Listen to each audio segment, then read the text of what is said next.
हाँ जी, हम अपनी आगे की एडजस्टमेंट शुरू करते हैं। अब कल हमने जीएसटी वाला पोर्शन पूरा कर लिया था। अब जीएसटी वाले पोर्शन के बाद हम अपना आगे का पोर्शन शुरू करते हैं। अच्छा, सबके पीए आने वाले हैं तो भाई ज़्यादा इस टाइम चैप्टर पे अभी बहुत ज़्यादा टाइम नहीं लगा रहे हैं हम अपना, ठीक है ना। आज मैं थोड़ा जल्दी करके अपनी एडजस्टमेंट्स ख़त्म करता हूँ, ये वाली थोड़ी ट्राई करेंगे आज, नहीं तो कल अपना ये वाली एडजस्टमेंट सारी ख़त्म कर दें। फिर धीरे धीरे अपना चैप्टर्स ये वाले भी 2-2, 3-3 क्वेश्चन हम पकड़ के करते रहेंगे और आगे। अब आज की जो एडजस्टमेंट है थोड़ी सी ध्यान से देख लो, इजी है बहुत ज़्यादा। सबसे पहली एडजस्टमेंट है डेफर्ड रेवेन्यू एक्सपेंडिचर। अब ध्यान से समझना मेरी बात, डेफर्ड रेवेन्यू एक्सपेंडिचर्स कौन से होते हैं। मैंने जब एक चैप्टर करवाया था basic terms of the accounting, उसके अंदर हमने एक टॉपिक भी पढ़ा था वहाँ पे डेफर्ड रेवेन्यू एक्सपेंडिचर। ये वो खर्चे होते हैं जो नॉर्मली बहुत बड़ी अमाउंट के खर्चे होते हैं, तो इन्हें हम अगर एक्सपेंडिचर मान लेते हैं तो डेफिनेटली वो पीएल के डेबिट में आते हैं। अगर सारे के सारे खर्चे तो डेफिनेटली फर्म के अंदर लॉस होना ही होना था, तो इसलिए हम इन्हें एक्सपेंडिचर ना मानकर हम इन्हें क्या मान लेते हैं, एसेट्स मान लेते हैं। और हर साल थोड़ी थोड़ी अमाउंट ट्रांसफर करते रहते हैं पीएल अकाउंट में। इसी ट्रांसफर करने को क्या बोलते हैं हम, डेफरमेंट करना। क्या करना बोलते हैं इसे, डेफरमेंट। तो जो अमाउंट हम राइट ऑफ करते हैं, अमाउंट जो हम क्या करते हैं, राइट ऑफ करते हैं, वो तो आएगी हमारी प्रॉफिट एंड लॉस अकाउंट के डेबिट में, और रिमेनिंग अमाउंट कहां पे आएगी हमारी, एसेट्स में। रिमेनिंग अमाउंट कहां आएगी हमारी, एसेट्स में। अब देखो तुम 14th नंबर का इलस्ट्रेशन की शुरुआत है। The under mention trial balance was extracted from the books of messrs Mahavir and sons. The first figure is capital 3,50,000 rupees and the second adjustment is the write off 1/5 of the advertisement expenditure. When we see the expenditure, the amount of the expenditure is 6,000 rupees. So normally we will put the amount of the expenditure in which account? In the profit and loss account debit side. Normally हम advertisement को profit and loss के debit में डालते हैं, पर यहाँ पे इसने एक adjustment they the, right off 1/5 of advertisement expenditure. Advertisement expenditure का 1/5 राइट ऑफ करो। तो जल्दी से मेरे को बताओ एडवर्टीजमेंट का 1/5 होता कितना है, पहले तो ये बताओ। तो निकाल दो सर, 6,000 का 1/5 तो कितना हो गया, 5 10 1200 रुपए। इतना राइट ऑफ करना है। क्या करना है, राइट ऑफ। तो 1200 रुपए कहां पे दिखाओगे तुम, राइट ऑफ जितनी हो रही है वो दिखाओगे पीएल के डेबिट में, और जो रिमेनिंग बची, कितनी रिमेनिंग बची, 4800, ये कहां दिखाओगे तुम, एसेट्स में। समझ गए बात ये वाली, इसे बोलते हैं डेफर्ड रेवेन्यू एक्सपेंडिचर। तो इससे हमने एक चीज सीखी, सर कोई भी खर्चे के आगे अगर इसने राइट ऑफ वर्ड बोल दिया या ऐसा बोल दिया कि ट्रांसफर करो प्रॉफिट एंड लॉस अकाउंट में, या ऐसा समथिंग कुछ मिलता जुलता वर्ड बोला, तो इसका मतलब उतनी अमाउंट तो आएगी हमारी पीएल के डेबिट में जितनी राइट ऑफ करनी है, ट्रांसफर करनी है, and the remaining amount will be transfer to the asset side. Got it? So this is the deferred revenue expenditure. I think that this very easy it is. Now if we talk about the next adjustment is manager's commission on net profit. ये adjustment वो है जो बच्चों को बहुत मुश्किल लगती है। क्या है एडजस्टमेंट का नाम, मैनेजर्स कमीशन। अच्छा ध्यान रखना, ये वाला सेम टॉपिक फिर वही, वैसे तो सारी चीजें आती हैं 12th में, ये वाला सेम टॉपिक भी तुम्हें 12th में मिलेगा बिल्कुल। तो तुम सोच लो कितना ध्यान से तुम्हें देखना है, कितना नहीं देखना है।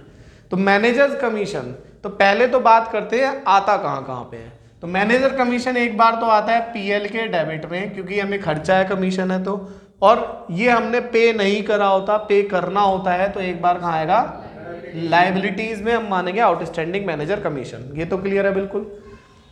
अब इसे निकालना मुश्किल है। तो मैनेजर कमीशन 2 कंडीशन दी होती है। पहला कंडीशन जब वो बोलेगा before charging such commission, second condition जब वो बोलेगा आफ्टर चार्जिंग सच कमीशन, मतलब वो बोलेगा calculate manager commission at 10% before charging such commission on the net profit before charging such commission, ऐसे कुछ समथिंग बोल। जब वो बिफोर वर्ड बोलेगा और दूसरे में जब वो आफ्टर वर्ड बोलेगा, या बिफोर की जगह मैं बोल दूं जब वो साइलेंट होगा, उसने कुछ भी नहीं बोला, ना उसने बिफोर बोला ना उसने आफ्टर बोला, तो नॉर्मल परसेंटेज जैसे निकलती है वैसे निकाल दो। मतलब बैलेंस प्रॉफिट इनटू रेट, मान लो रेट 10% है तो 10/100, और अगर आफ्टर वाला केस होगा तो बैलेंस प्रॉफिट इंटू 10/, अब 100 प्लस रेट हो जाएगा मतलब 110। इससे हमने एक चीज सीखी, जब भी आफ्टर चार्जिंग बोलेगा ना वो, तो नीचे 110 होगा। अगर 5% का रेट है तो 105, 15 का है तो 115, मतलब 100 में रेट ऐड कर देंगे हम। ये बात भी समझ में आई, छोटी सी बात है बिल्कुल। अब ये बैलेंस प्रॉफिट किसे बोलते हैं? नेट प्रॉफिट निकालना सीखा है तुमने? Net profit same to same net profit ही बैलेंस प्रॉफिट होता है। अगर ये मैनेजर कमीशन ना होता तो ये जो बैलेंस प्रॉफिट है ये मतलब ये नेट प्रॉफिट ही कहलाता, पर अब उसे नेट प्रॉफिट ना बोल के हमने उसे बैलेंस प्रॉफिट बोल दिया।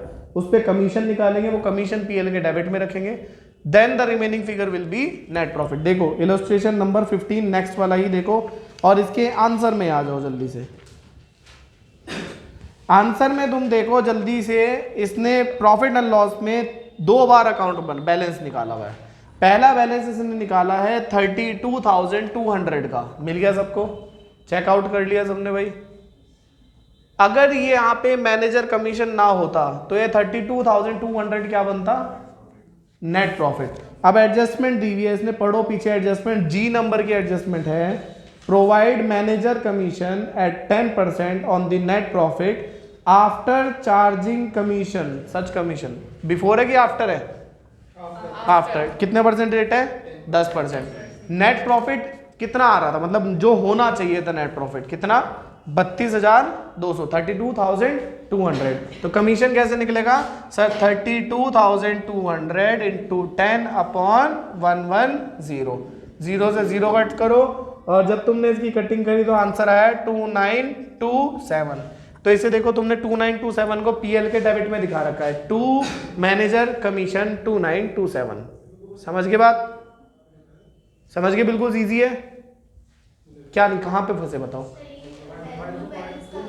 वही बैलेंसिंग फिगर जैसे नेट प्रॉफिट निकालते हैं दोनों साइड का टोटल करो, बड़े टोटल से छोटा टोटल लेस करो, वैसे ही जैसे बैलेंसिंग फिगर, सेम वैसे ही जैसे ग्रॉस प्रॉफिट नेट प्रॉफिट निकालते हैं, वही बैलेंसिंग फिगर है। अगर ये यहाँ पे मैनेजर कमीशन ना होता तो 32,200 ही हमारा नेट प्रॉफिट होता, पर क्योंकि यहाँ मैनेजर कमीशन है तो 32,200 को हमने बैलेंस लिख दिया और अगले साल की शुरुआत में उतार दिया, अगले नीचे उतारा हमने उसे। उस पे मैनेजर कमीशन निकाला 2927, उसे 2 साइड में लिखा, देखो 2927 मैनेजर कमीशन।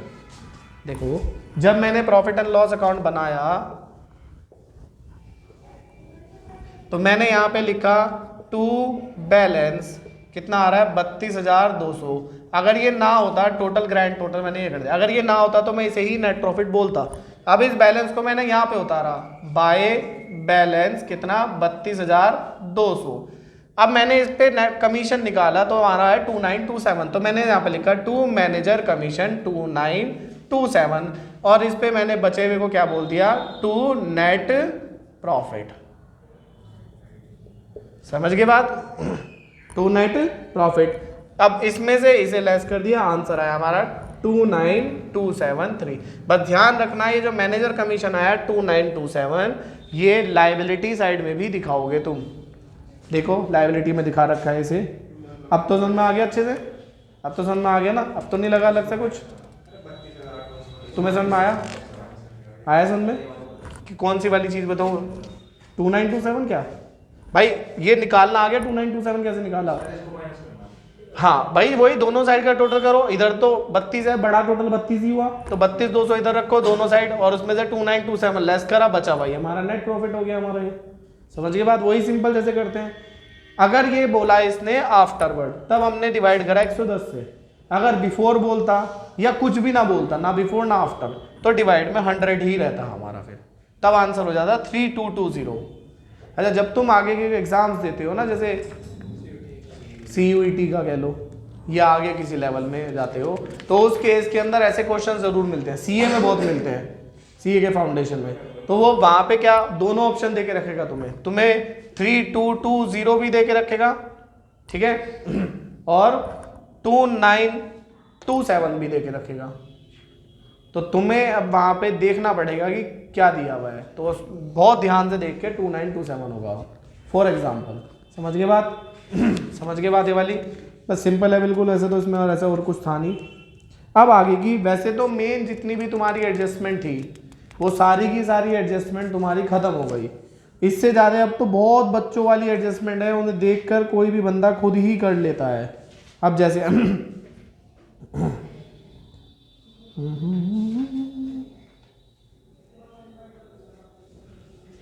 अब जैसे मैं बोलूं, इसने बोला वेजेस इंक्लूड, अब नेक्स्ट वाले इलस्ट्रेशन में 18th में पहली एडजस्टमेंट दी हुई है। देखो इसमें कोई एडजस्टमेंट क्या, किसी एडजस्टमेंट की बेइज्जती ना करो। Wages include 2000 incurred for erection of new machinery 1। अब वेजेस के अंदर सुन लो मेरी बात, वेजेस के अंदर 2000 रुपए इरेक्शन के इंक्लूड है। देखो पहली एडजस्टमेंट है वेजेस इंक्लूड, 18th में पहली एडजस्टमेंट, किसी के में 17th होगा, किसी के में 18th, देख लो। वेजेस इंक्लूड 2927 नहीं 2927 2000 incurred on erection of machinery. तो याद करो मैंने बताया हुआ, मशीन को खरीदना, उसे घर तक लाना और उसे इंस्टॉल करने तक के सारे खर्चे मशीन की वैल्यू में। तो उसने कहाँ लिख दिया लेकिन गलती से वो वेजेस में, ये एरर है। अब एरर तो कुछ भी हो हम कर लेंगे, हमें कोई परेशानी नहीं। जहाँ गलत ऐड करा वहाँ से माइनस कर दो, जहाँ लिखना चाहिए वहाँ लिख दो। तो वेजेस में गलत लिखा, वेजेस से माइनस कर दो, मशीन में लिखना चाहिए मशीन में लिख दो। अगर उस पर डैप है तो, लेकिन उस पर डैप भी निकलेगा, ये बात भी ध्यान रखना। अब डैप भी निकलेगा। अब यहाँ पे डेप्रिसिएशन है 5%, तो वो 2000 पे 5% का डेप्रिसिएशन भी निकलेगा, ये वाली बात भी ध्यान रखना। बस सिंपल है बिल्कुल, कोई डाउट इसके अंदर?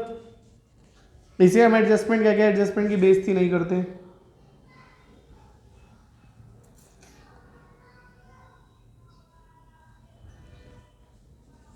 अच्छा अब एक एंट्री देखो, हमने गुड्स 5000 रुपीज के सोल्ड करे, we have sold the goods of rupees 5000, we have sold the goods of rupees 5000 and dispatched but omitted to be recorded. Omitted मतलब छूट गया, लिखने से भूल गए, तो अब लिख दो sir.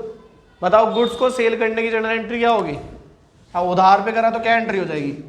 Debtors account debit to sales account. तो एक बार डेटर्स में ऐड कर दो, एक बार सेल्स में ऐड कर दो। बताओ इसमें क्या प्रॉब्लम है? डिस्पैच कर दिया ना हमने। समझ गए बात? समझ गए कि नहीं आए?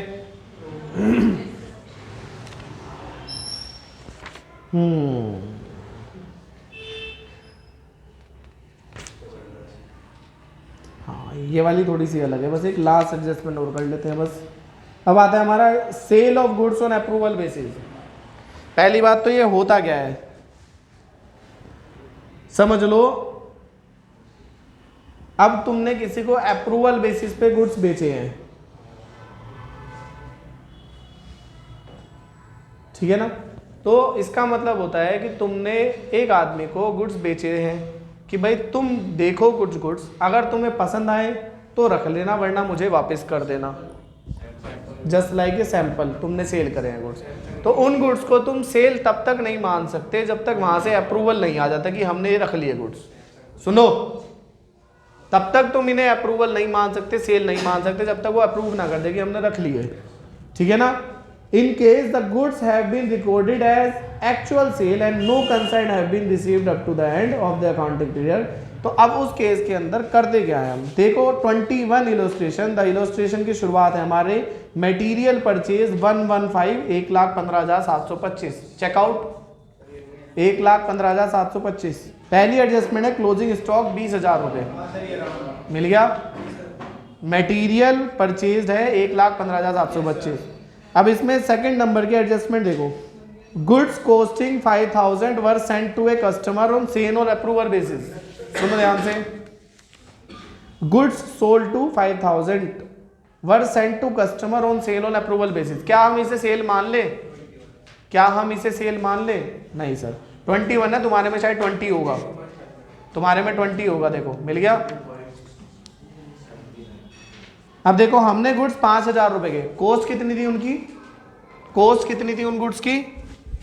उन गुड्स की कॉस्ट थी 5,000 रुपये और हमने सेल कर दिए उन्हें अप्रूवल बेसिस पे 6400 के, ध्यान से समझना आगे क्या बोलता है, and have been recorded in the books as actual sale, उसने एक्चुअल सेल्स मान लिया, उसे उसने क्या मान लिया, एक्चुअल सेल्स। तो पहले तो मुझे एक सिंपल सीधी सी बात बताओ, क्या वो एक्चुअल सेल्स थी? नहीं, जब तक वो नहीं मानेंगे एक्चुअल सेल्स, जब तक अप्रूवल ना हो। तो गलत लिख दिया ना सेल्स में उसने, तो सेल्स में से हटा दो। तो 6400 रुपए तुम सेल्स में से भी लेस करोगे और कहां से लेस करोगे, डेटर्स में से। तो दो जगह से लेस करो इन 6400 को, कहां कहां से लेस करोगे, माइनस करो सेल्स में से, माइनस करो डेटर्स में से। समझ में आ गई बात?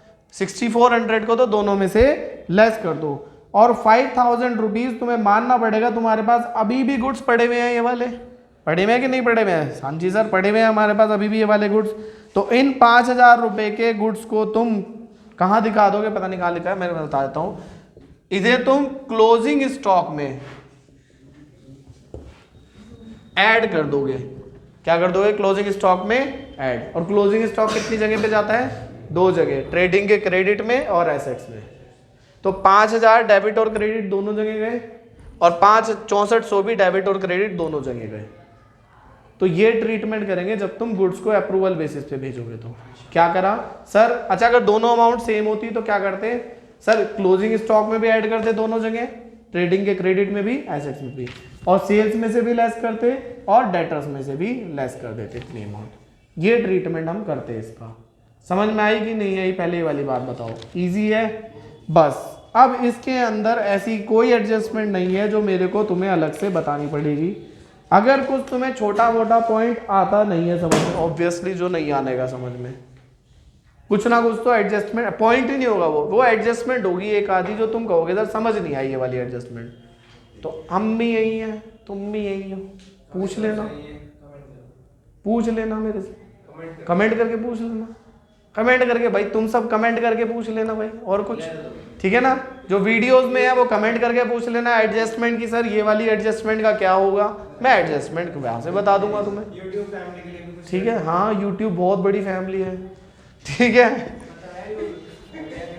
इधर ध्यान दो, ठीक है ना? तुम ही हो सब क्लास वाले, स्कूल वाले, और तुम सभी हो यूट्यूब फैमिली मेरी। अभी छोटी सी फैमिली है हमारी, ठीक है ना? अच्छा मजाक नहीं, जोक्स अपार्ट, आज हमारा financial statement with adjustment almost खत्म है। हाँ, एडजस्टमेंट खत्म है, ऑलमोस्ट खत्म। मैंने क्यों बोला, क्योंकि हमने हाथ से अभी तक 13 तक क्वेश्चन करे हैं। अब मैं कुछ क्वेश्चन तुम्हें रोज दिया करूंगा होमवर्क में, 2-2, 3-3, और मैं यहाँ पे चेकआउट करूंगा और तुमसे करवा के देखूंगा मैं यहाँ पे, तब मेरे को पता चलेगा कि तुमने वो चैप्टर करा है अच्छे से कि नहीं करा है अच्छे से। तब हमारा वो चैप्टर खत्म होगा जब तुम सारे के सारे इसके इलस्ट्रेशन या क्वेश्चंस कर लोगे अच्छे से। क्लियर है बिल्कुल बात? आज हम वीडियो यहीं तक रखते हैं, ठीक है?